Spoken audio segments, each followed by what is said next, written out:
Good afternoon, everybody, and welcome to the 2021 annual public meeting of the Canal River Trust. Virtual again, I'm afraid, but at least we could do it. This will be the second year we've done virtual, and we all hope that next year it won't be a hat trick. We can get together with everybody like we always like to do. The purpose today, obviously, is to update you on things. Let me first of all take you through what the agenda will be. I'm going to hand over in a minute to Richard, who will do his normal review of the year, an overview of the year. Then Steve Dainty, who's our CFO, will do a review of the numbers, the financial review. And then health and safety, very big topic for us, massive priority for us. Anne Gardner-Aston, who is our new head of health and safety director, will talk a little bit about that and get an opportunity to meet her. And the same with Karen Seth. People are our biggest asset, and Karen will introduce herself and talk a bit about some of the things that she's been doing. Then we've got a great session from Rob Oliver, who talks about how he was preparing for the Paralympics. And then, obviously, one of the things we're very fixated with at the moment, with all the grant review stuff going on, is the future.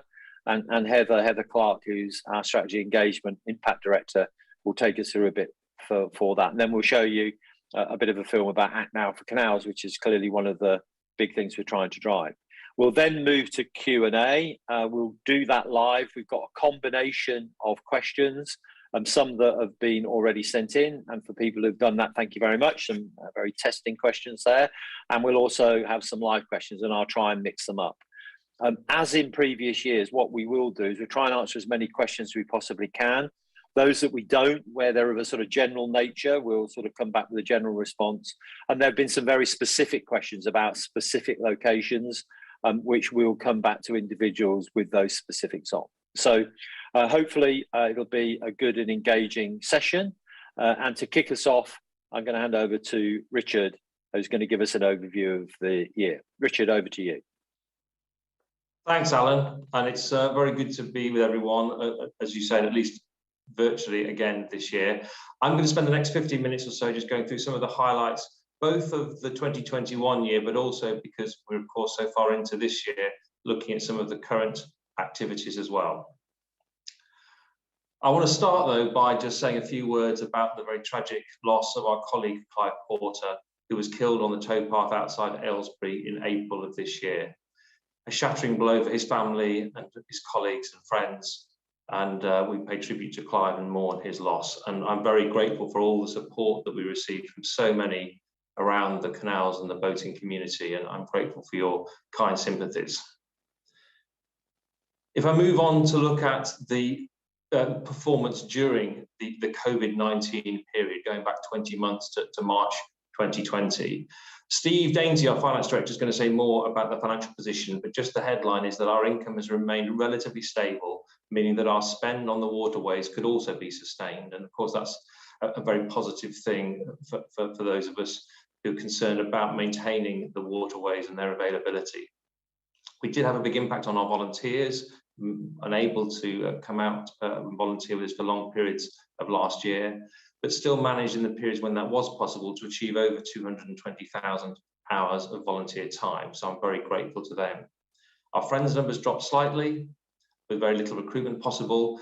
But on the positive side, and I'll say more about Towpath shortly, with so many more people coming into contact with us, we were able to use our digital channels to grow significantly our connections with people across social media, and also local awareness of the Trust grew significantly during the period as well.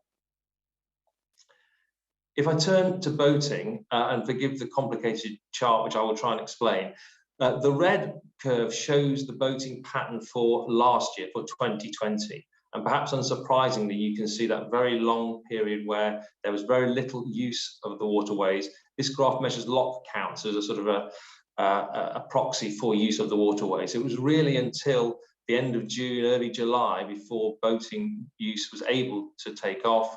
And that then led to a very busy August and September period, somewhere above where we've been in 2018 and on a par with 2019. When we look at what's happened in 2021, which is the green curve on the graph, Again, a slightly later start because of the lockdown early in the year. But from the end of April, and then particularly from the middle of May, the amount of boating traffic on the network has increased to exceed the levels we saw in 2018, 2019, and for the most part 2020, apart from the slightly later peak we saw last year with boating pushed back into September rather more. But that's mean that it has been a record period for boating through this past summer, which clearly is a very positive thing for those able to enjoy boating at very high use of hire boats, and of course lots of work for the Trust in making sure the network remained available.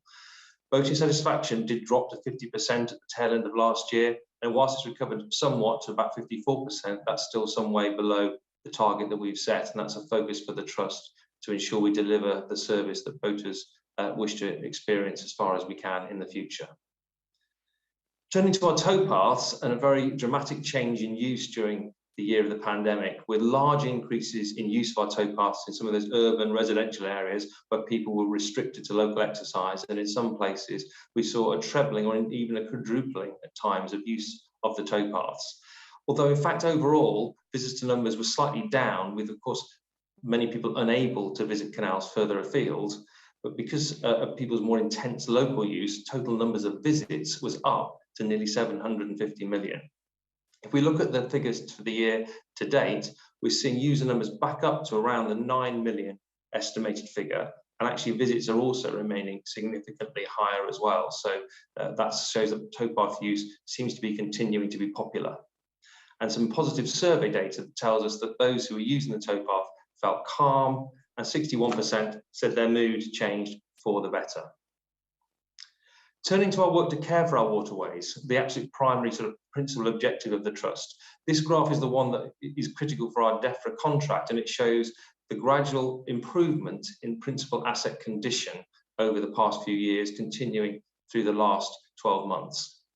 So that's our primary objective. The network, of course, there will be different experiences in different places, but overall, on aggregate, this graph gives us confidence that the condition of the network is continuing to very gradually improve. We had some very major challenges as a result of winter damage, going back to the previous winter where the Calder and Hebble, the figure of 3 locks, was very badly damaged, and we rebuilt and reopened that lock in April of this year at a cost of around 3.5 million. Looking to the winter just gone 12 months ago, we had a very major breach on the Erin Calder navigation when an old culvert failed, and being such a sort of sizable waterway, that took considerable work to repair, opening in August this year at a cost of around £3 million. And we also suffered damage from Storm Christoph post-Christmas in January, which led to a number of incidents, particularly a landslip on the Trenton Mersey near Anderton, which we were able to repair and reopen pretty quickly, and a breach on the Shropshire Union near Beeston, which again has also been repaired. The most significant project for the Trust, though, of course, remains Toddbrook Reservoir, which of course is still out of use, decommissioned with very low water levels that we're keeping low with on-site pumps available at all times. But of course, the work has been ongoing to both do the temporary repair works and particularly to look at the permanent solution. With ground investigations carried out, Arups appointed to do the design, which has now been complete. And this is now leading us to a design which has the failed spillway on the dam itself taken out of use, and a new improved spillway on the north side, as pictured here on this diagram, providing the capacity to keep the reservoir within the Reservoir Act very high safety standards. And looking at it from another angle, this would be the view from the park looking up towards the dam. The planning application was submitted last month, and we are hopeful that will progress through the winter so we can start on site sometime in the first half of 2022 for something like a 2-year construction period. That's just one of a number of very major infrastructure projects the Trust is carrying out. And this table here really shows you the trend in our major project expenditure, rising considerably year on year to reach 54 million spent this year. We were able to continue growth during 2021, despite the effects of the pandemic, but further growth this year, and looking ahead even more into 22-23. And this is part of this total of around £160 million additional spend that we've planned for the period up to 2027, really to address some of the high risk infrastructure that we're responsible for, particularly our reservoirs, the oldest reservoirs in the country, and of the spend shown, around 40% will be on our reservoirs over the next few years. But it also includes high-risk embankments, culverts, and other key structures. We, of course, are continuing with our winter works programme to make sure the network remains available. Our stoppage works we were able to continue to carry out pretty much the full scope of work last winter, and this winter, again, around 123 lock gate leaves being replaced, and many other works as shown on the slide. We, of course, though, have some more arising works to contend with, and on the Leeds and Liverpool, we had a breach outside Rishton. We also have a lock wall that needs rebuilding outside Gargrave, and these works are going to be undertaken through the winter as well, at an estimated cost of something between £3 and £4 million. More positively, some of the work we've done on some of our other structures has come to fruition over the last 12 months. So the Roundhouse here in Birmingham has been refurbished, renovated and reopened in our joint venture partnership with the National Trust, thanks to support from the National Lottery Heritage Fund, and is now available for visits and tours and as opening as a community hub. We were able, again, also with support from the National Lottery Heritage Fund, to renovate the site at Finsley Gate in Burnley, which is now a thriving business, which again is a major piece of work, thanks to the Lottery Fund. And the Unlocking the Severn project closes in on completion, with 3 of the fish passes complete. The most difficult at Holt is due for completion over the next few weeks. And we were delighted to host the Princess Royal to officially open the viewing gallery at Diglas and come to see it and to see the gallery and to meet some of the volunteers and others involved in the project. Towpath condition is another key measure with DEFRA, and this graph, again, similar to the last graph, shows the steady improvement in our measurement of towpath condition over the period, including into the last 12 months. And that's largely a result of our third-party towpath funding. So because we prioritise the principal assets, the high-risk assets, we rarely have funds to do the work on our towpaths. So that is relied upon securing third-party funding, and our performance in that respect continues to be strong, with around £6 million spent in 2021 and increased up to around 10 million in this year, and looking ahead positively for the future as people recognise the benefits of accessible, easier to use towpaths, and that, of course, benefits everyone. So a whole range of other partnerships and funding opportunities we've progressed over the last 12 to 18 months. Headline with the DEFRA Green Recovery Funds, providing funding for a great nature recovery project and community engagement here in the West Midlands. And we're also participating in a DEFRA Green Recovery Fund project in Manchester. People's Postcode Lottery continue to generously fund our work. We have some great health social prescribing projects underway. Historic England, both last winter and this, are funding some of our heritage works and others, as you can see on the slide. Particularly the Towns Fund and the Levelling Up funding is providing lots of local funding in partnership with local authorities and others. The Ministry of Justice partnership was announced a few months ago, and that will give us opportunity to expand our work with the kind of probation and community payback service. One of the key challenges for us in the past 6 months or so has been to engage with colleagues after long periods where people have been working in isolation, either at home or even out on the bank, often working away from colleagues. And so, as well as a series of Let's Reconnect events, we also hosted our Trailer on Tour, around 60 events where we go out and meet with colleagues and brief them on the priorities for the Trust and listen to their issues and concerns. And that proved, again, very popular this year. One of the highlights for the Trust in terms of our people was the Kickstart scheme, where we took on Kickstarters at the start of the year, and 33 Kickstarters completed their 6-month programme just last week at the location shown there. And I'm delighted that 22 graduates from the Kickstart programme will be moving on to apprenticeships with us very soon. And we're hoping also to start a second cohort of Kickstarters in some other locations from the start of 2022.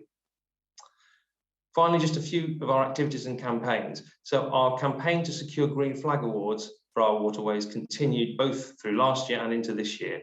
So despite the pandemic, we were able to secure some Green Flag Awards in 2020 to take us to around 400 miles, and that continued through into 2021, when we've secured some more Green Flag awards, as well as renewing the existing ones to take us to 440 miles. And we're now prioritising some of the more challenging urban areas where the benefits of the Green Flag award and Beauty on the Doorstep is the greatest.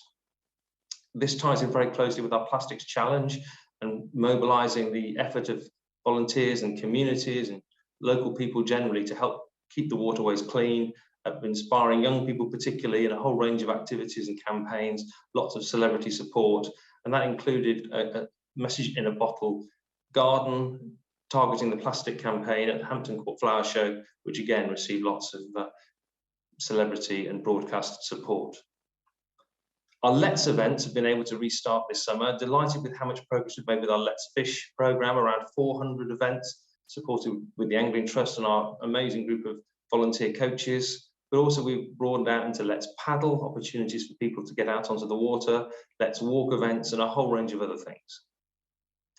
Of course, we have to make sure we deliver messages around using the towpaths safely, and our Stay Kind, Slow Down campaign has been running throughout the year. Water safety, of course, is a vital activity for us, with sadly too many deaths in our waterways. And so continuing to make sure that we deliver messages in partnership with others around water safety, particularly around evenings out, don't drink and drown, messages of that sort, discouraging people from going into the water. We supported canal boat holidays through our campaigns this year, and it was great to see so popular for people to use canal boat, hire boat holidays throughout the summer, and indeed well into the autumn.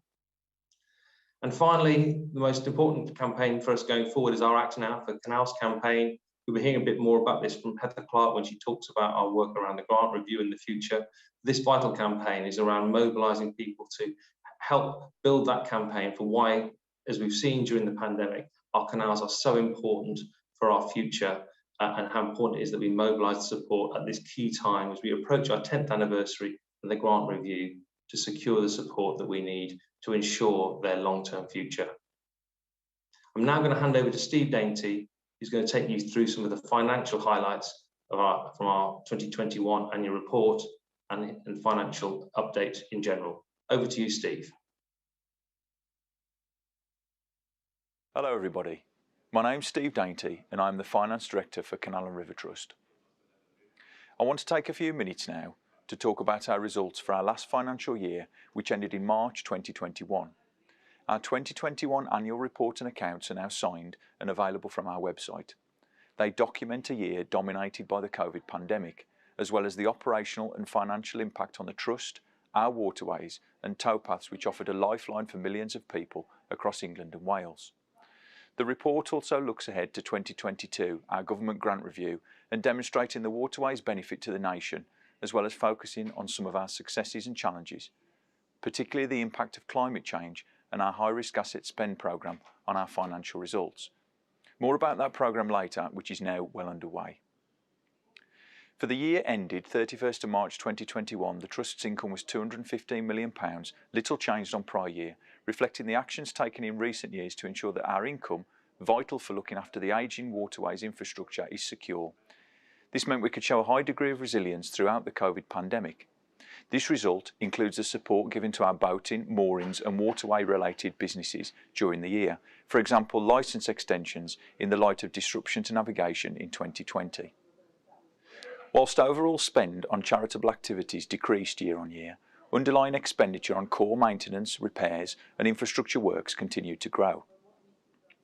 The Trust once again reported a deficit for the year, with this due to our reservoir and high-risk asset spend programme, which has now commenced.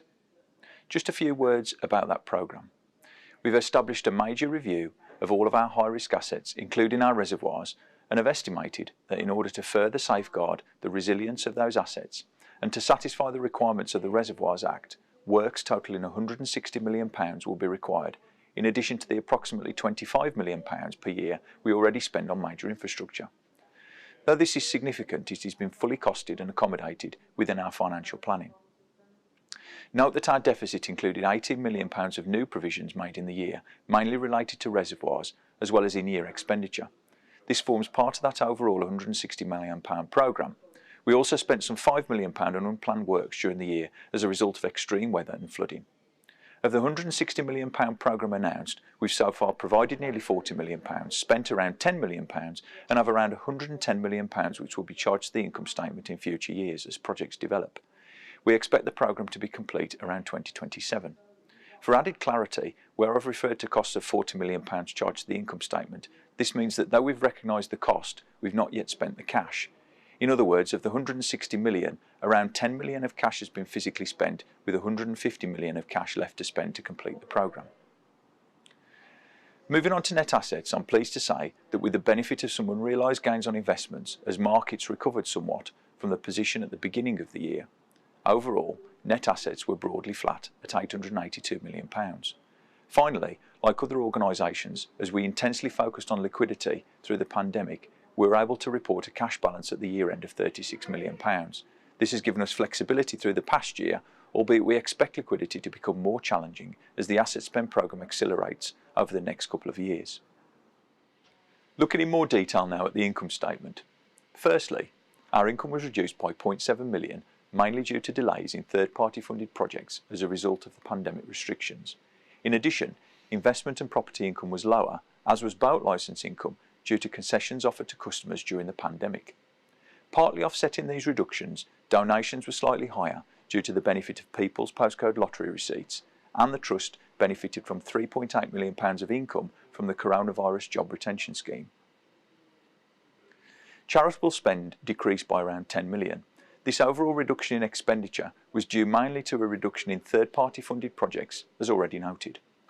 Together with the pandemic impacting various parts of our operation, for example our museums.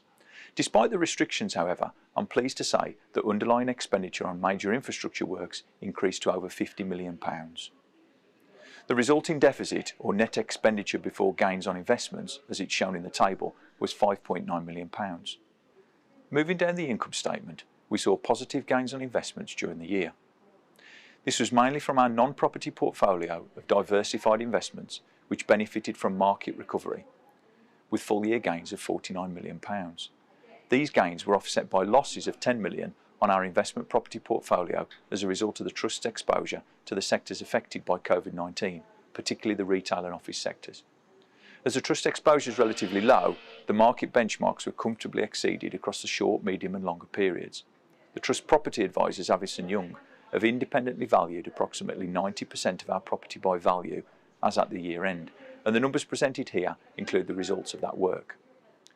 The pension actuarial loss of £27.8 million was driven by increases in expectations of future inflation from low levels in previous year, increasing the value of the scheme's liabilities by more than the gains on the scheme's assets as a result of improving market performance.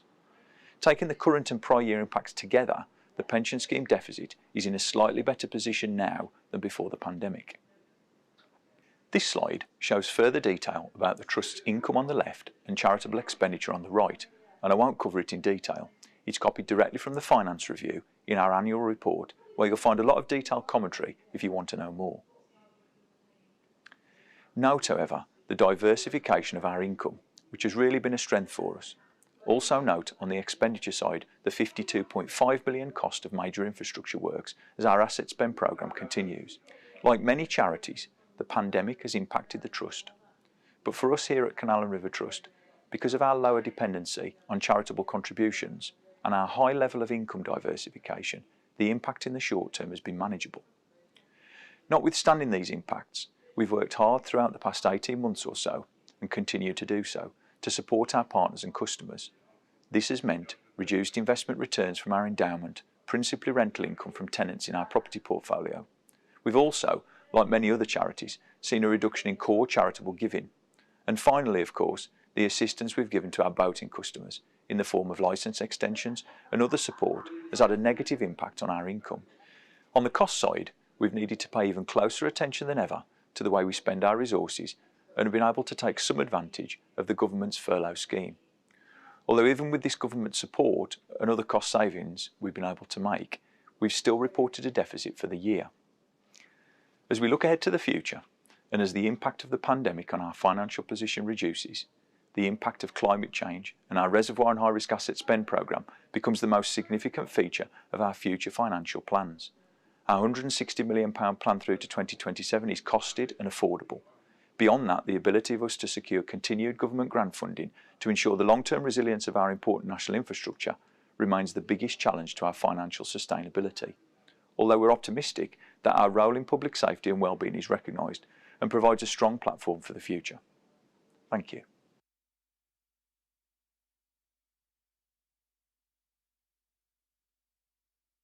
Hi, my name's Anne Gardner-Aston. I'm the new Director of Health and Safety for the Canal and River Trust. I'd love to be talking to you today from the banks of one of our lovely waterways, but actually I'm here at Aqua House in Birmingham today to talk to my health and safety team for the first time face to face since I started in September about our health and safety strategy for the next 2 to 3 years.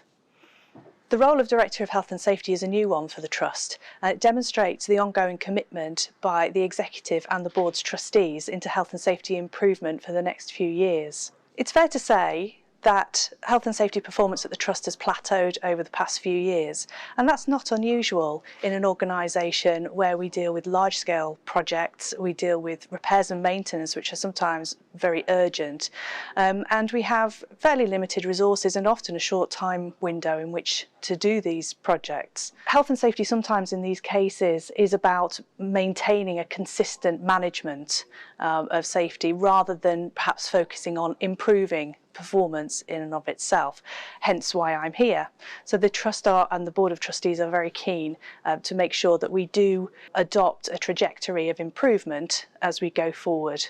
But improving health and safety performance isn't a single act. We don't just go out to the front line and say, right, we need to improve performance.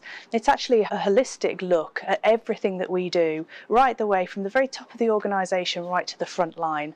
And that's what I'll be concentrating on for the next months and years to come. It's got lots of strands associated with improving performance, but actually it really splits into 2 areas. We deal with the organisational side of improving things. We look at the governance, how we put in place checks and balances, making sure that we're getting the right information in the right places at the right time, and we've got a clear line of sight all the way through from the board to the front line and back again. We also want to have a look at our performance metrics as well. What are we measuring in relation to health and safety, and is it actually helping us or is it hindering us getting better? We want to make sure that we're measuring things that are going to tell us where we need to improve and tell us if we're on the right path or not, rather than necessarily concentrating on accident statistics which are telling us what's happened before. And finally, from an organisational point of view, we want to make sure that we've got the right assurances in place. Again, it's part of a governance process, but it means that we need a flow of information so that we can, at the end of every year, make sure that we're complying with all our legislation and our standards, and that we are keeping everybody safe, both inside the Trust and people who use our waterways as well. The second element of improving performance is around people. Our people, and how we make it person-centred. At the moment, we had a safety culture audit done 2 years ago which told us we were very process-centred, and that means we focus on the task in hand. Not unusually, you might think. We like to see a job done in a good time and within the resource envelope.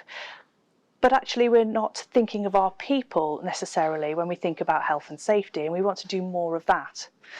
And that will involve having engagement strategies with our people. We want to be able to have really good quality dialogue, safety conversations with them. We want to go for walks where we discuss safety. We want to make sure that accidents that happen, and they will happen because people are people, but we want to make sure we're investigating those to the very best of our ability, get into the root cause, making sure that they don't happen again. We also want to make sure that we have our communications right, that we are speaking to people in language that they understand and not just health and safety jargon. And that way we can all speak the same language about safety, and we can all be involved in making improvements, because it's not just my job, it's not just the role of the health and safety team to manage safety, it's everybody's role. And we want to make sure that we equip and enable our people to do just that. So there's lots to be doing. I'm really, really excited about the challenge ahead and looking forward to getting my teeth well and truly into it.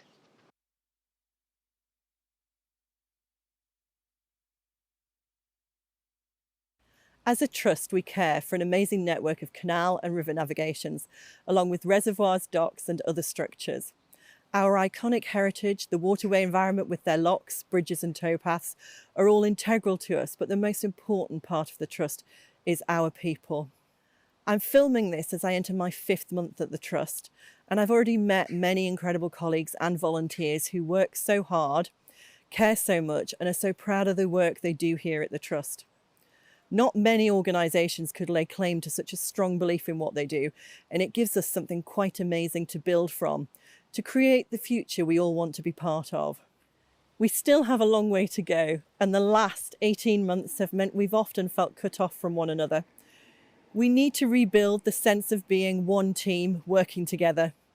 The Let's Reconnect events we ran as we came out of lockdown, ranging from bake-offs to paddleboarding, saw our colleagues coming back together, closely followed by our nationwide Trailer on Tour events, supported by the executive and local leaders, to give our colleagues and volunteers an opportunity to get together and hear the progress we've made, as well as an opportunity to feed back on what is really important to them.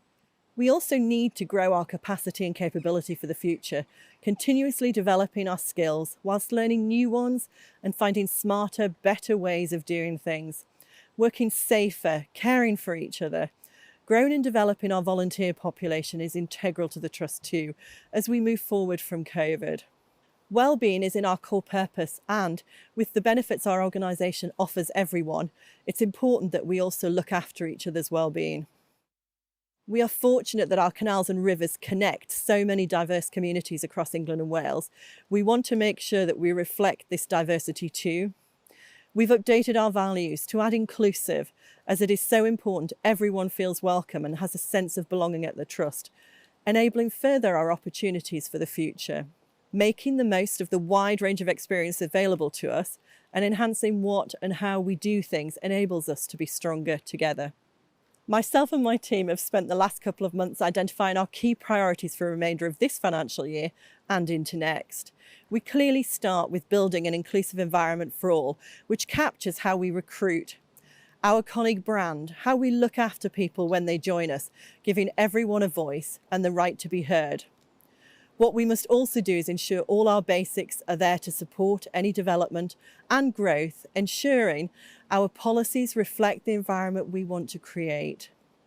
How we build and grow our talent and leadership is key, identifying career pathways for people within the Trust and give them the tools to support and develop themselves. With an eye to the future as ways of working change, we need to support our colleagues through this too. We have so many passionate colleagues and so much opportunity to truly develop ourselves. And I see that through the focus on being inclusive, improving leadership and capability, setting ourselves up for the future and changing ways of working, we will deliver on our vision, a strategy of being a waterways and wellbeing charity for our colleagues, volunteers and communities.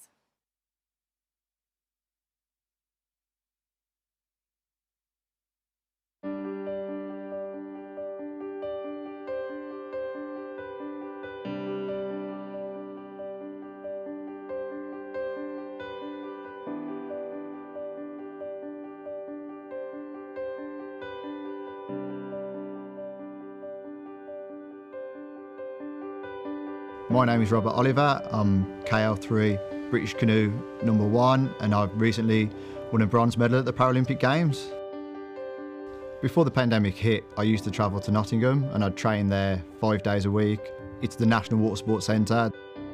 Then the pandemic hit and, not being able to travel, stay local, and I was devastated and thought that, this isn't going to happen.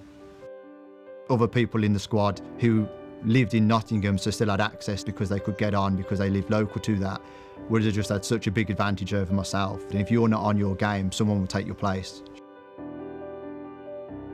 Thinking back to, how can I make this work? My parents live on a canal and I grew up there, so I grabbed my boat.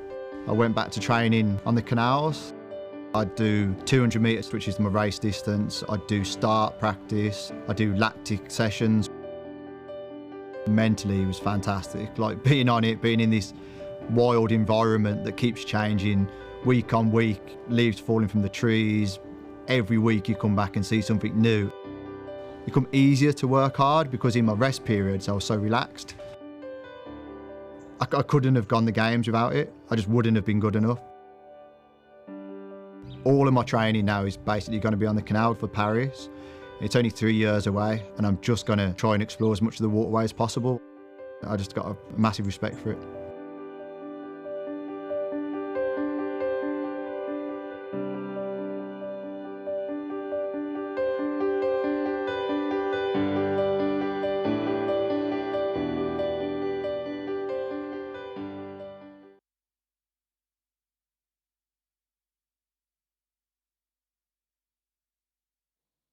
Hello everyone, I'm Heather Clark, Strategy, Engagement and Impact Director at the Canal and River Trust. I'd like to share with you today an update on our government grant review, which is currently being undertaken by DEFRA, working closely with the Trust. The Trust receives £52.6 million grant from the government each year to support the work of the Trust as part of the grant settlement and contract signed in 2012, when the Trust was created. This 15-year contract includes a requirement to undertake a review in 2021 and 2022. The purpose of this review is to examine whether there is the case for ongoing government financial support post-2027. The decision on any continued grant support for the Trust beyond 2027 is to be made by July 2022 in order to give clarity and certainty to the Trust on the level, form and duration of any new grant settlement. The HM Treasury Green Book is the framework for the review, including new supplementary guidance on climate change risk assessment and on wellbeing valuation. DEFRA have published a Terms of Reference document on the scope of the review, which covers both a backward look, evaluation of the performance of the Canal and River Trust since 2012, and a forward look, which will explore the contribution that the Trust and its waterways make to wider government policy objectives, such as levelling up agenda, tackling health and well-being, biodiversity net gain, and the climate change crisis. Our role in addressing urban green space deficit, so exposed by COVID-19, will be a key factor, as will the potential economic contribution the waterways can make. Critically, we will be demonstrating the rising cost of managing our ageing infrastructure and the risks surrounding the communities from any potential failure. DEFRA are required to follow the formal 5 business case model process as set out in the Treasury Green Book. DEFRA are working towards submitting a business case to Treasury for consideration in spring of next year. As you can imagine, there is a lot of activity underway. There are 4 areas of work that we're currently working with DEFRA on, which will all feed into the economic case work. First, the strategic case sets out the strategic aims for the review. The second strand of activity is the very extensive evidence gathering and analysis work. The Trust has been working closely with DEFRA and their appointed assessors. Deloitte covering the commercial and financial areas, Mott MacDonald covering the technical areas, and RSM Consulting covering the socio-economic benefit and the delivery in terms of the performance of the Trust since 2012. The third strand is the forward look, in which the Trust has been submitting evidence to inform this work, including our 20-year asset investment strategy and a climate change risk assessment. The final strand is the DEFRA stakeholder engagement work in the form of consultation under different themes with a wide range of groups involved in waterways which are currently being planned. DEFRA, through cross-government departmental engagement and discussions with the Trust, have identified 4 strategic aims which are awaiting ministerial approval. The first is protection and long-term resilience and transition to net zero. The second, natural capital, and that's the waterways' potential contribution to green and visitor economies and to sustainable development and sustainable living. The third is about access to the outdoors, waterways' potential contribution to providing access to the outdoors and nature on the doorstep of 8.8 million people. The final one, levelling up, the waterways' potential to this government's policy agenda, with 61% of households within a kilometre of our waterways experiencing wellbeing inequalities. The Treasury Green Book requires these spending objectives to be created under each strategic aim, and that can be tested as part of the funding options considered as part of the economic case work. As part of our work to support the DEFRA team to provide robust evidence to support our case, we have produced our 20-year asset investment strategy, a climate change risk assessment under 2 and 4 degree scenarios, mapped all the telecommunications and utilities hosted in our towpaths and across our public road bridges. This has involved over 6,000 service searches. We've also shared our work on the economic value of waterways. Since 2017, we've been working with Symmetrica Jacobs on validating the economic value of the public benefits of our waterways. Symmetrica Jacobs have also been working with the DCMS on developing a cultural heritage capital accounting model, and they've also been working with the Treasury in developing the new Green Book Supplementary Guidance on Wellbeing, which was published in July 2021. So their insight and knowledge is invaluable to us. We have grouped the public benefits generated by our waterways into 3A groups. The first, aggregation of the annual wellbeing benefits. Those are what we can quantify and monitorise, which we value at circa £4.3 billion per annum. There are lots of other wellbeing benefits that are only quantifiable or qualitative, so this is a conservative figure. The second group is asset protection value benefits, that is the flood protection offered by our embankments and reservoirs, protecting homes, businesses and other national infrastructure. And the third group, contribution to the economy. We've been working with British Marine and we jointly published a report in the summer which showed that businesses directly and indirectly dependent upon our waterways for their revenue streams equates to 1.6 billion of GVA per annum and supporting 80,000 plus jobs. There are a number of important messages that we strongly believe we need to be considered by the Treasury officials and those ministers responsible for making the decision. The Trust operates an interconnected and interdependent system of over 200 years old waterway infrastructure with open access. The waterways we care for are old, fragile, globally renowned heritage and are a vital part of the nation's biodiversity, which is under threat of loss. We manage 70 high-risk category reservoirs, which are the oldest in the country, on average 100 years older than the rest of the UK reservoir estate. The Trust maintains over 10,000 national infrastructure assets, and around 1,000 of these assets have high consequence of failure. Our reservoirs and embankments are protecting lives, homes, businesses, utilities and other national infrastructure, such as schools, substations, sections of railways and motorways. Our towpaths and public road bridges host extensive telecommunications and electricity cables, water and gas mains, as well as sewers, and supplying many homes and businesses, as well as supplying 5 million people with their drinking water. So we are an integral part of the national infrastructure. Our biggest challenge is also the nation's biggest challenge, the impact of climate change on weather patterns, with warmer and wetter winters, more like monsoons, and hotter and drier summers with heat waves and overheating. We are experiencing more frequent and more severe unplanned events. We have had to respond in the last 5 years to an average of 3 major weather events and the consequent asset failure per year. Our current and future exposure is linked to public safety, with the waterways being over 200 years old, fragile and built for different weather patterns. The availability of the network. We'll have situations of too much and too little water.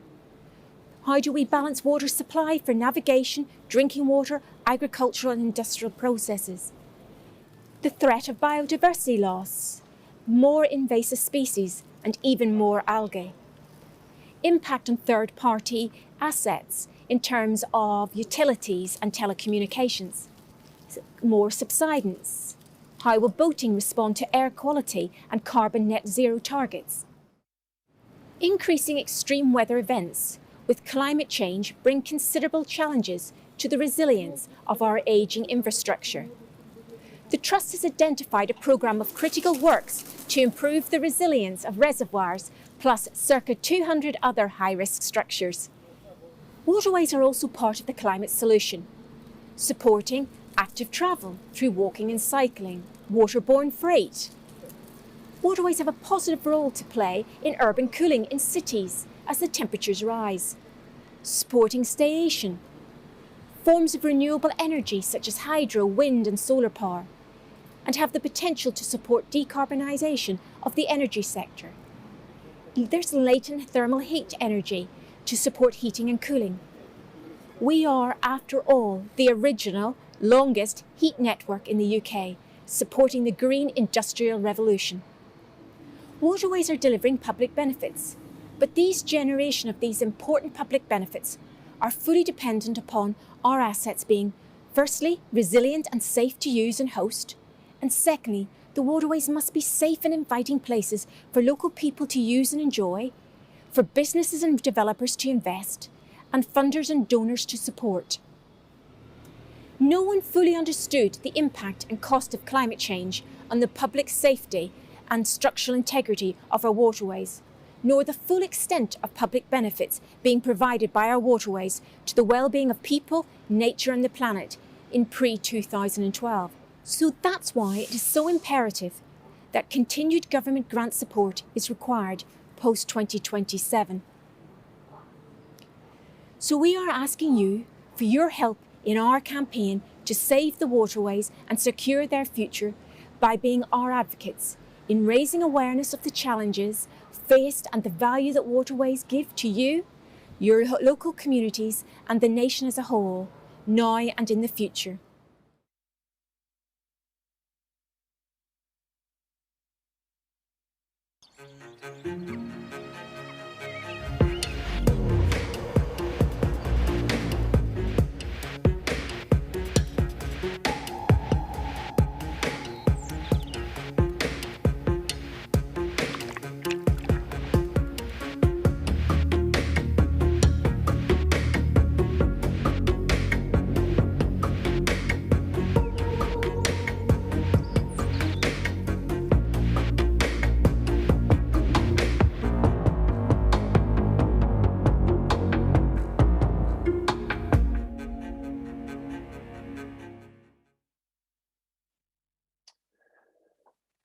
Well, there was a lot of ground covered there. I hope you found that informative, and thanks to all our people who put those things together.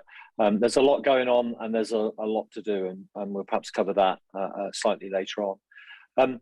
What we want to move to now is, I know this is a bit yours, like the bit where you can put different questions to us about things that you're really concerned about or you want some more information about.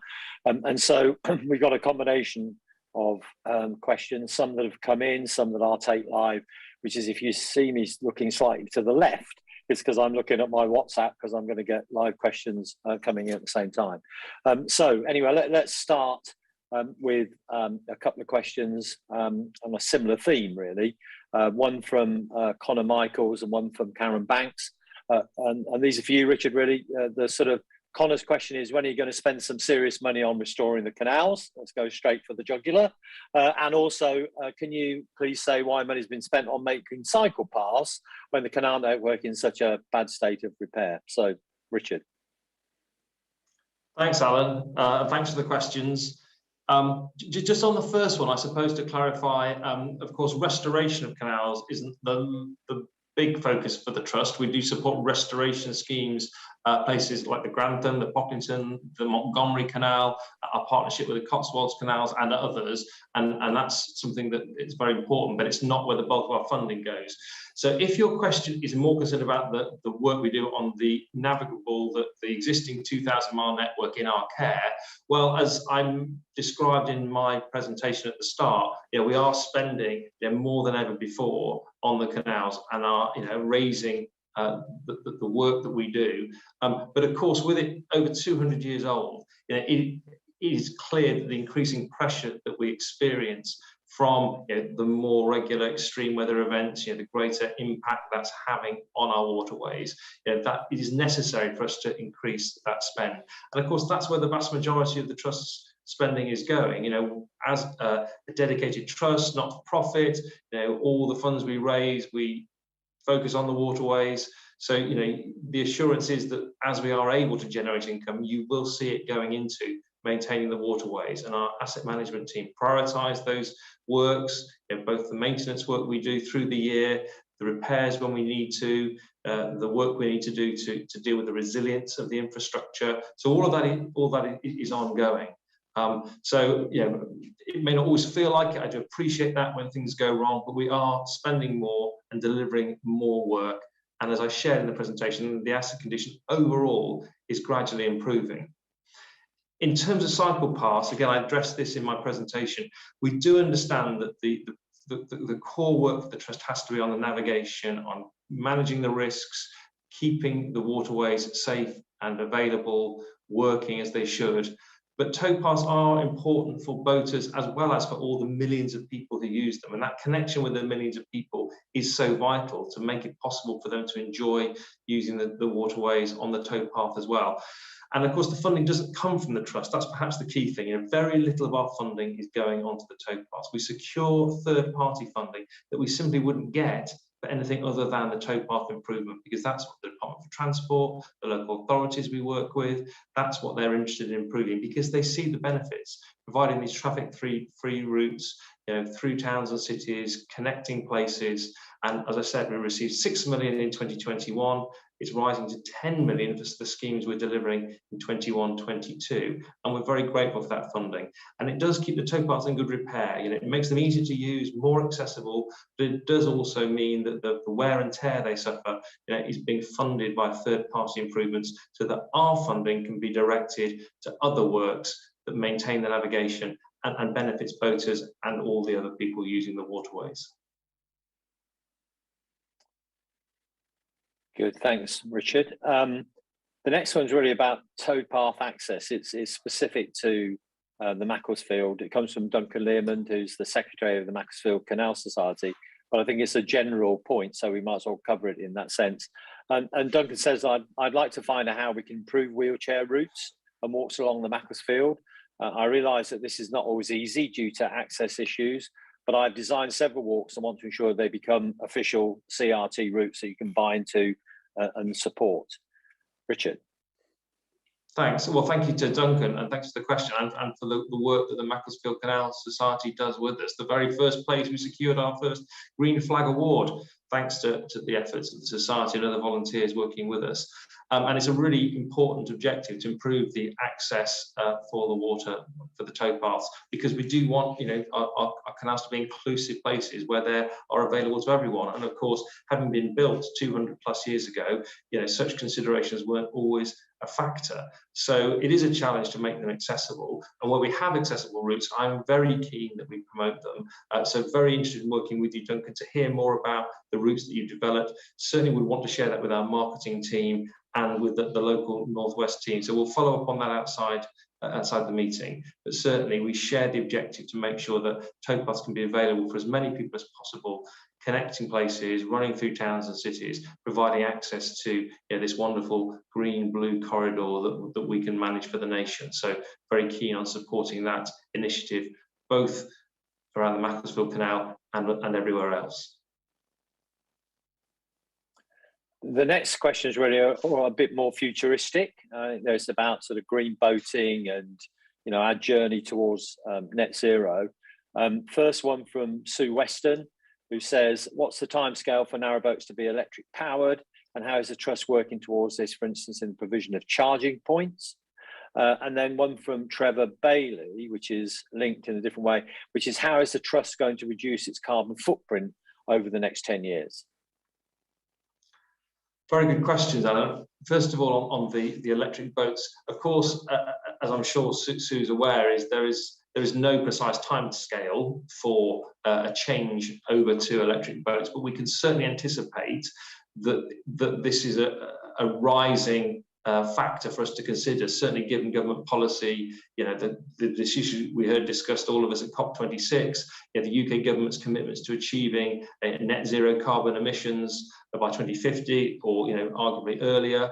And of course, we've also got ahead of that clean air measures that will have an immediate impact on diesel use in some of our towns and cities. And we've seen eco moorings established in central London with funding support. But of course, to provide the network on the scale it would need to be across the whole 2,000-mile network to enable people to move over to electric boating, all 30,000 plus boats, plus all the hire boats, etc., would be a big challenge. And the bottom line is the trust would not be able to fund the network-wide provision on top of our other cost pressures. It would be so costly to do that. So we would need to seek some bespoke funding to support a transition over to electric power. And I guess at the moment the appetite isn't quite there for that, and that may partly be because there are different potential technologies. There is, of course, the HVO biofuel as a potential replacement for diesel. I hear increasingly that is being developed, made available to people. So that may mean that there isn't such a pressure to move over to electric boats quite so quickly. So we'll have to kind of make sure that we continue the dialogue with the various partners around that and ensure we do what we can to support it, but within the means that we've got. And like in London, we will focus on trying to find partners for very local projects to provide charging points in urban areas, mostly where we can reduce engine and generator use, which of course will contribute to air quality, which in places like London is such a key issue. If I move to Trevor's question, the really big question about the trust carbon footprint, we absolutely see that because we feel strongly that our waterways can be a key enabler, a key mitigator and a way of adapting to climate change, all the benefits we know that our waterways provide in terms of reduced emissions through active travel, through renewable energy. It is important that we follow that lead ourselves. Now, we are already subject to a number of mandatory energy and carbon emission reporting requirements, including the Energy Saving Opportunity Scheme, and this, to some extent, drives some improvements.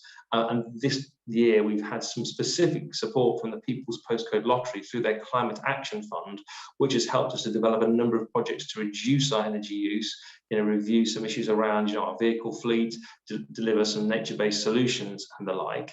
And there are other things we're trying to bake into the way we operate. So we're committed to purchasing our products, our timber particularly, from sustainable sources.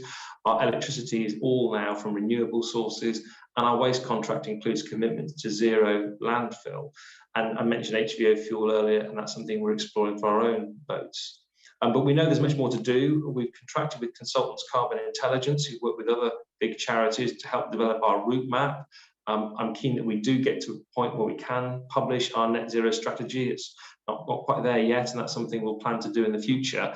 But as you heard from Heather, it is already a part of our grant review. DEFRA will be looking at us assessing our contribution to net zero as part of that process. And alongside that, as important is the whole biodiversity role we can play. And we know we can contribute hugely to that with green corridors through towns and cities, supporting wildlife migration, connecting isolated green space with that canal corridor, and of course, bringing nature into urban communities for people as well. So lots to do around this, a very important subject that I know will take more and more of our attention in the years to come. Thank you. There are a number of questions around water safety zones. This one's from James Aston. James says, are water safety zones still being implemented on the River Lee? And will you be introducing any new no mooring locations, i.e. in areas already not covered by pre-existing restrictions? Yes, thanks, Alan. So thanks, James, for the question. I mean, we are committed to doing what we can to make it possible for all users of the water space on the Lee to continue to coexist.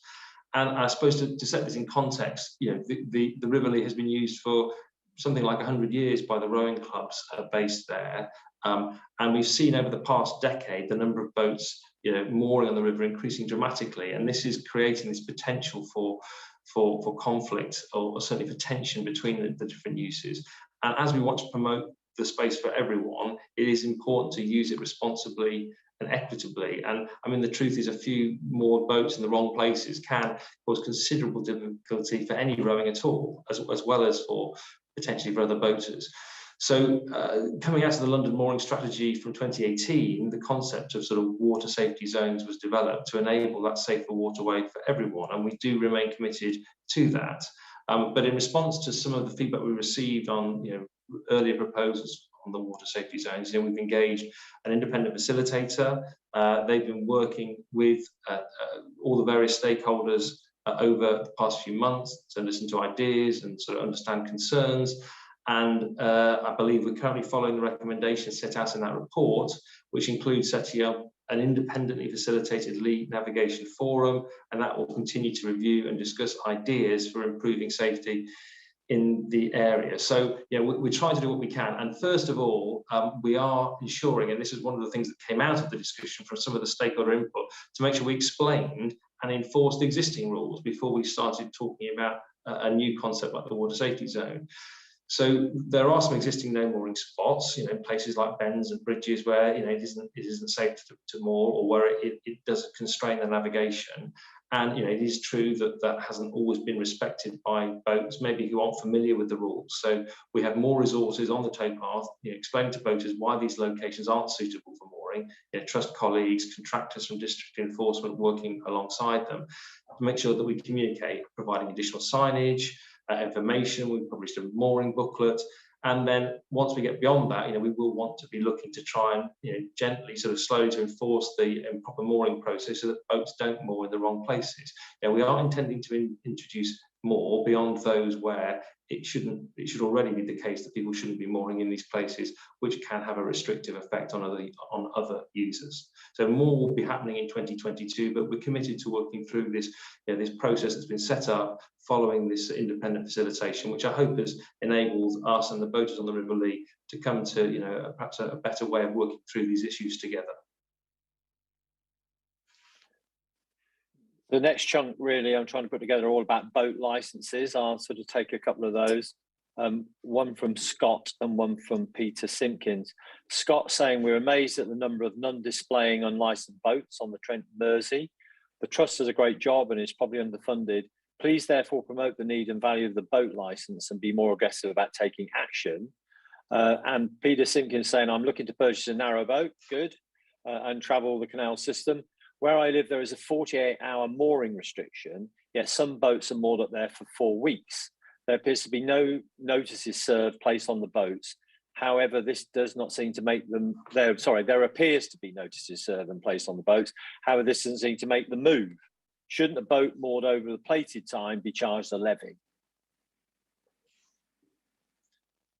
Okay, if I turn perhaps to Scott's question first, which I think was around the non-display of licenses. And so the first thing to perhaps reassure Scott is that we do know from our surveys that the vast majority of boats are licensed. The number unlicensed has increased slightly because we haven't been able to do quite the full extent of national boat counts and apply the same level of support we would perhaps have done previously. But it's only around 6%, we think, which does mean that 94% of boats are licensed. But yes, we know they don't always display licenses. And whilst that might give the impression that the boat isn't licensed, we can check. Our license support officers don't rely upon a visual check on the license. They can check the boat's index number against their database, and that's what confirms to them whether or not it has an up-to-date license. So to give you that assurance, I do, however, understand how frustrating it can be when boats aren't displaying licenses. It's something we still do require, but of course it's a difficult thing to enforce. And we understand that for some people, because the printed license, the paper license isn't sent through the post now, boaters aren't always able to print the new one off, or there might be some other problem with that. So, I guess I would urge you not to judge the extent of licensing on the network by what you see in terms of licenses being displayed. Anyone who's unlicensed, genuinely, will be in our licensing process, and we will be following through on a series of steps with them. And if I turn to Peter's question, sort of, I suppose, in a similar way, it is of course frustrating when boats seem to be breaking the rules that don't move. If there is a persistent offending of that sort, we will be following it up through our license support team. We will be having conversations. We will be moving to stronger action if required. And it's important to acknowledge that this may take some time to be resolved, and it isn't always possible to immediately sort of make this happen. We do in some places have a daily charge for boats that overstay, often be signed at the mooring site, but of course that does depend on us having the resource available to apply that fee. The one thing I should add, a very important caveat, is that there are some situations where boaters may have a genuine need to stay for longer. They may have permission from the trust to moor for an extended period. That sometimes can be personal circumstances, ill health or such like, or actually it could be a long-term adjustment for some of the issues that they have that are restricting them in their boating, and that is something that we address through our quality adjustments process. We do encourage those boaters to display a Trust Aware badge, so that it signals to other users that they have a good reason to be there, but I'm conscious that doesn't always happen, and it may not always be obvious to the person looking at the boat.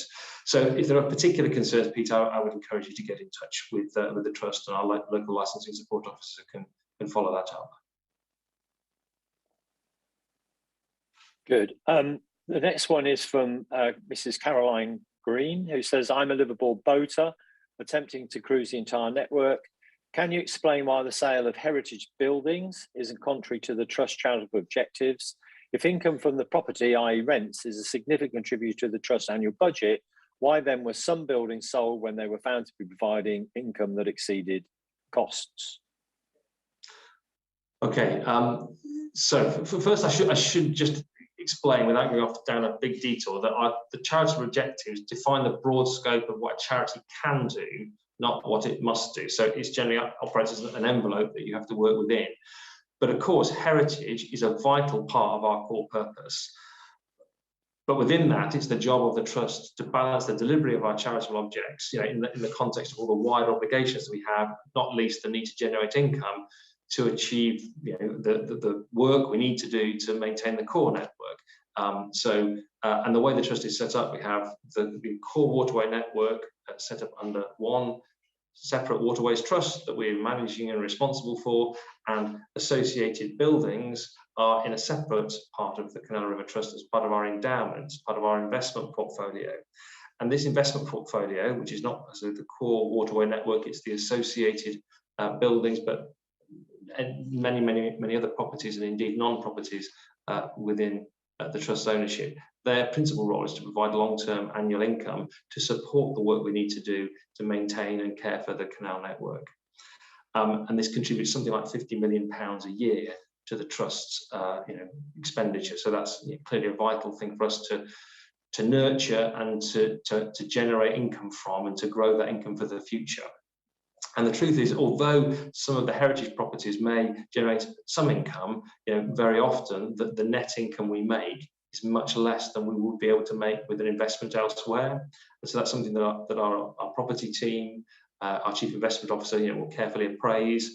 And we know that there's been very successful transfers of our assets to private owners that have actually meant those assets are very, very well cared for, because they will absolutely take care of the property that they are living in, or that they bought.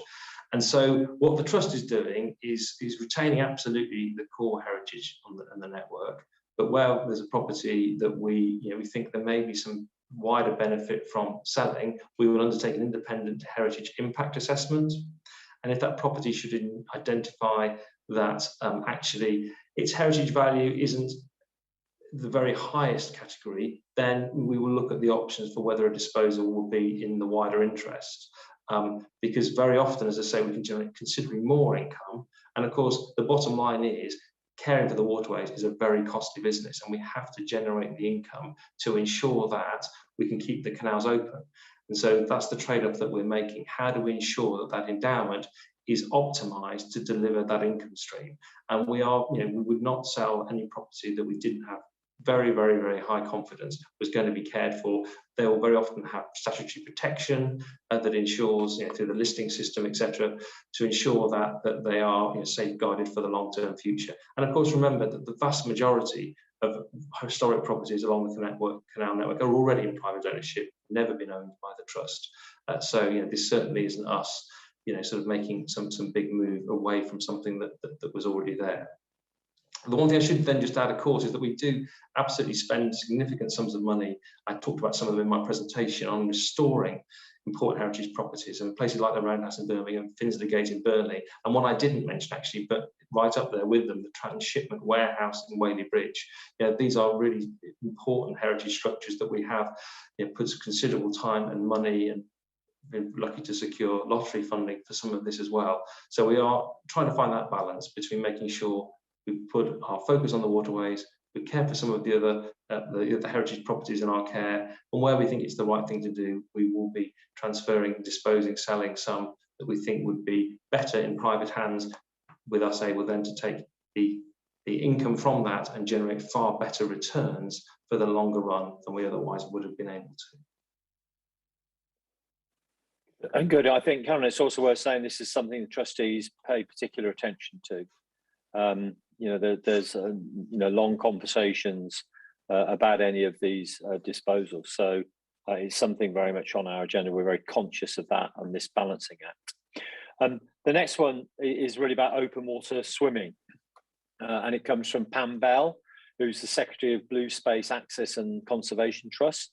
Her question is, given that the Canal and River Trust recognises the many reported health and wellbeing benefits of open water swimming, will it now review the current restrictive policy and the information it provides to put in place at least a least restrictive possible option policy backed up with useful factual information to empower the public to make an informed risk assessment and make safe decisions regarding swimming?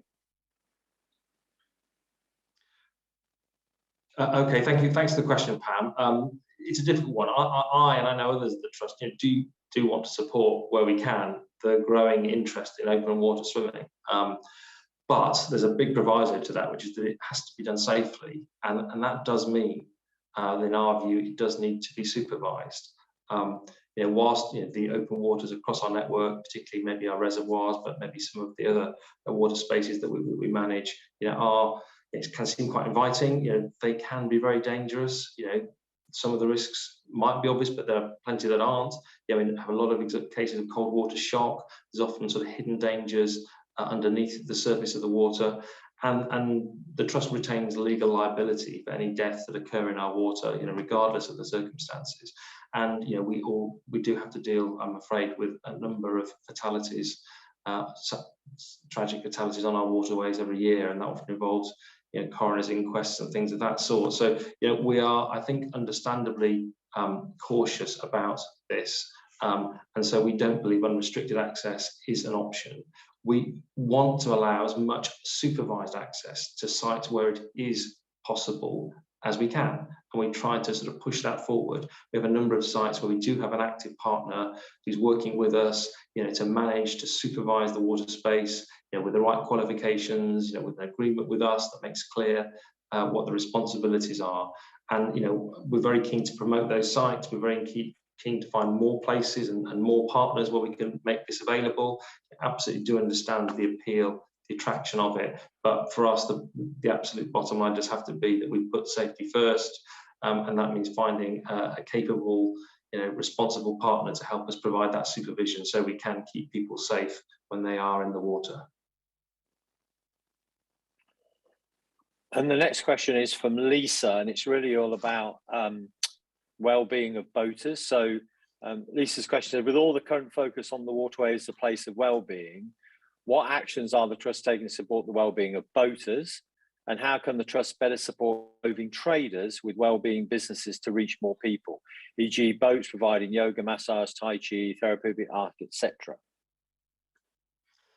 Thanks. Yeah, thanks, Lisa. I mean, really important question, and we absolutely do recognise that within this sort of wide community of users that the well-being of boaters is really important, and we do understand, particularly for some living aboard, the past 20 months have been quite challenging at times for boaters, and we have tried very consciously through our licensed support teams, some of our other operational colleagues on the ground, particularly through the Trust Welfare Officer, to find ways of providing that support. So that we play an active role in keeping people safe, helping people, helping their well-being, particularly those who might be vulnerable or have particular difficulties at particular times of their lives.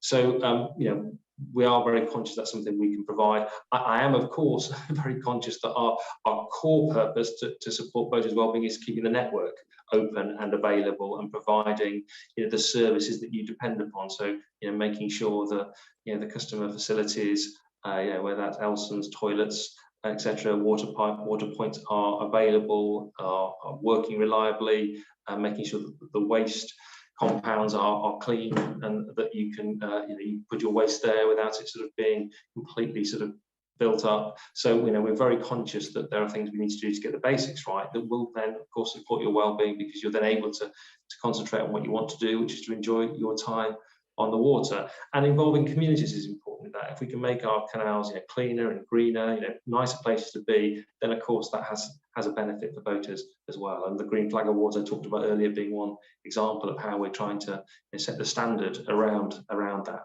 We're very conscious that it's often through those human interfaces, colleagues on the ground talking to boaters, that we can provide the most active support. And people like the chaplains, the groups, the waterway chaplains we work with very often, they're providing a vital lifeline alongside us to help provide support for boaters. And not just them, we know there's a number of other agencies, Julian House in Bath being one example, but many others who we work with to try and provide that network of support for boaters.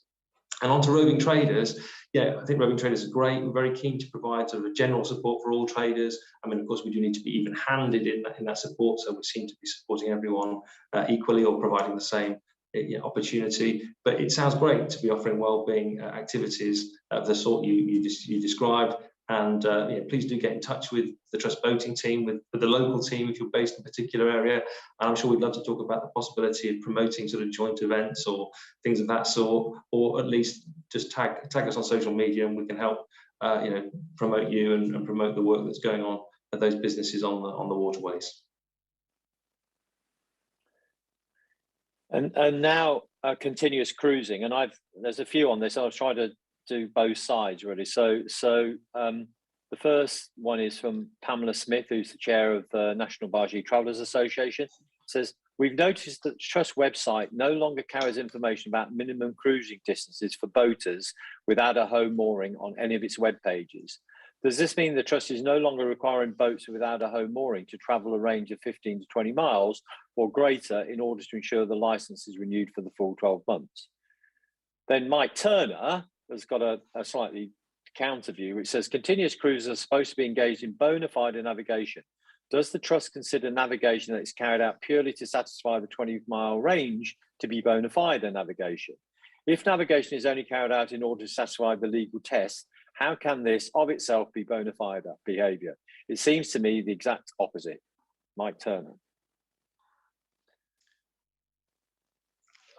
Thanks, Alan. I'm going to tread very carefully on this one, as you might expect, with those two different perspectives. I mean, the first thing is to answer Pamela's question. I don't think anything's changed on the website. I mean, we will check. We will ensure that the information is there.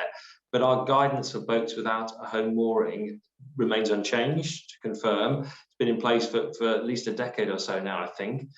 Reflects our understanding, our interpretation of the requirements for continuous cruiser movement under the legislation, and that hasn't changed. We have, I know, tried to provide further illustrative guidance wording on our website, series of Q&A examples, that sort of thing, but that's really just to help expand on, so it doesn't replace and doesn't have the same status as our formal guidance. And I should clarify, we cite a cruising range of sort of 20 miles by way of illustration, provisional indication, if you like, of whether a boat's movement would satisfy us as the navigation authority that it's used bona fide for navigation. Ultimately, it's for the courts to decide in each case, because it does depend upon the pattern of movement. And whilst a range of 20 miles may not be enough in every case, depending on the pattern of movement, what we can, so we've never said what it is, not to be awkward about it, but in truth, it's for the law, for the courts to determine that in each case. But what we can say, with I think a fairly high degree of certainty, is anyone who covers a range of less than 20 miles, so that's a full sort of 20-mile range in a year, is very unlikely to be satisfying their licence requirements, and hence are likely to be subject to enforcement action. And so that's why we actively engage with boaters, to remind them of the requirements, to assist, encourage them to move. And of course, we try to prioritise those moving least. Very often they may need some support, because unfortunately too many boaters don't move as much as 20 miles. And we want, of course, to encourage boaters to comply with their terms and conditions We do prioritise our resources. We will respond, of course, to changing circumstances, and be, as I say, as helpful as we can before we have to, of course, insist that everyone does follow the same, the same basic framework of legislation, rules, guidance, so that everyone has the same fair opportunity to use the waterways. But of course, we do try and work within the law at all times. And I suppose, in a way, I've answered Mike's perspective in there as well, is that we aren't trying to send it to 20 miles is the absolute threshold. What we're just saying is, based on our interpretation, our experience, is that less than 20 miles is not, and therefore if you are not navigating 20 miles, you will be reminded by us, and ultimately you will receive restrictions from us, and ultimately that can take you to a point where we will take stronger action. But that will almost always involve going to court, and as I say, at that point the individual case will be looked at. But certainly the 20-mile threshold is one that we use illustratively to make the point that really is something you have to get above. Otherwise, if you're below 20 miles, you're almost certainly not in compliance with the terms and conditions. Okay. Then there are a couple from Roger Stocker, actually, which are about some positives that have come out of the pandemic. So one positive to come out was the opportunity for people to attend regular CRT online regional meetings. Question of all the regions embrace these meetings equally. And then also mentions promoting the Boating Buddies scheme throughout the year. In fact, Roger's saying, I've been pleased to host some trust staff. How many of our people have taken advantage of the scheme? And has any consideration been given to managers having a KPI around the number of their staff participating in the scheme? They're both from Roger. I suppose I should let me first declare an interest in that Roger didn't just host the Boating Buddies, he hosted me on his Boating Buddies scheme once or twice in the summer. So I've had the first-hand experience of being a boating buddy with Roger, which again, many thanks. Very much enjoyed that. But to take his first question, I believe, Roger, that all of the regions in the Trust have embraced online regional meetings. Certainly that they've held them, some perhaps more than others. Certainly want to make sure we do take advantage of this technology to provide easier ways for people to engage. Much as it's great to drive dozens of miles to get to some lonely hall for a conversation about boating, it's much easier, isn't it, to get people online. So we certainly want to encourage that as a way of having more regular, more perhaps easier conversations with boaters. So I'll certainly issue a reminder to all colleagues in the regions to make sure we continue to embrace that through the winter and into 2022. And on the Boating Buddies, I believe, we'd have to check, but I believe a number of colleagues took advantage of it. I'm going to say somewhere north of 50, somewhere between 50 and 100, probably nearer 50, because of course there were still some restrictions applying through most of the time, and some people perhaps a little cautious about even the lovely experience of being outdoors on a boat. But I'm very, very keen to see it taken up, in the future. Very keen to promote it amongst colleagues. I think a KPI might be going a little far. Want it to be something people will embrace willingly rather than perhaps something they feel they've been coerced to do. But certainly want to make sure we track it and we monitor it, and we gently and firmly encourage people to get out there and enjoy the experience of boating. It's so good. Let me quickly say, so good of the Boating Buddies to offer that very gracious, that very generous opportunity to host someone from the Trust. I think it's a real mutual benefit to learning about each other's experiences and perspectives on things. Very keen to encourage as much of it as we can for 2022. Thank you. One here from Anne-Marie Rutherford. It's about sort of bad behaviour, basically. Anne-Marie says, we have a pub on the canal side, and our beer garden that we rent has 24-hour moorings on it. We generally have wonderful people on boats, both holidaymakers and liveaboards moor up for the evening, which is great. From time to time, we get some who moor up are rude, disrespectful, and refuse to leave after the 24-hour period. Can you advise how we can deal with these rather than call the police, which we have had to do when they get aggressive? Right. I mean, first of all, thank you for the question, Anne-Marie. I mean, thank you for offering our boaters the opportunity to come and enjoy your no doubt wonderful pub, and I'm pleased that that's something that has been beneficial for you to have boaters using your amenity. And I'm sorry that a few are causing problems. Now, the truth is, if people are being aggressive, then the police will always be the best thing for you to do. You know, we simply don't have the ability to respond immediately in situations like that. But I would ask you to report any antisocial behaviour or overstaying to the trust, you know, to your local boat licensing customer support officer. Details of who they are is on our website, or just go to our inquiries address and they will connect you to someone. And if it is, of course, hire boat involved, not saying it is necessarily, but if it were, of course, you can also talk to the hire boat company. Yeah, certainly we would want to track and monitor any persistent examples of this sort and make sure we follow up with our own actions. But the police will always be far better placed to deal there and then with any cases of aggressive or antisocial behaviour. Good, and sort of the final chunk, there's quite a lot of comments and questions about on the government grant review, you know, how can we help? Is there anything, a lot of people saying, what could we do? What can we do to help? Anything we should be doing? Richard? First of all, great to hear people saying that. It's really important we just remind everyone in any sort of position of authority how important our canals are to all of us. So I guess the first thing you can do is to write to your MP and just let them know that this is an important matter that you want them to take an interest in. And then use your voice in any other way that you can. You know, obviously social media can be quite a powerful way of communicating your support. Support our campaign. The Act Now for Canals campaign has a various series of things, and we'll be doing more of that into 2022 that you can participate in, that you can champion and promote. So please do take the opportunity to do that. And of course, not least, use your local waterways. Do come out, make sure that you're showing your appreciation. If you see others in your social network, talk to them about it, encourage them both to use it, but also to advocate for it. You know, that advocacy is really important. And of course, if you have time to volunteer, that's great. If you have the opportunity to donate to us through being a friend or just making a one-off donation, we of course very much welcome that. But if you can use your voice to raise your concern with your MP and any other politicians who may have some influence, then that's what we would very much want you to do. Thank you. Good, and I think that's a general thank you. As we always try and wrap this up by 3:30, which gives us a couple of minutes to go. Some other questions we will make sure, I say there have been some very specific ones, so we'll make sure that we come back to you on those. And there's a few more general ones which we'll also pick up.